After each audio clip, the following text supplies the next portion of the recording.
సుందును నీ సన్నిధిలో దేవా ప్రతిదినం. నీ ఆవరణములు ఒక దినము గడుపుట 1000 దినముల కంటే శ్రేష్టము. కీర్తనలు 84:10.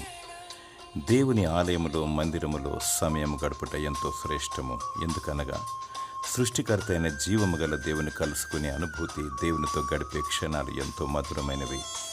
దేవుని స్తుతించి మహిమపరిచినప్పుడు ఆయన సన్నిధిని అనుభవిస్తాము, ఆయన స్వరమును వింటాము, ఆయనతో మాట్లాడుకుంటాము. మనకున్న అన్ని పనుల కంటే దేవుని మందిరంలో గడుపుట ప్రాముఖ్యమైనది, అవసరమైనది, శ్రేష్టమైనది. ప్రతినిత్యము ఆయన సహవాసము సన్నిధిని కోరుకో, ఆశీర్వదించబడతావు. చిరకాలము దేవుని మందిరంలో నివసించే ఆధిక్యత దేవుడు నీకు అనుగ్రహించునుగాక. ఆమేన్.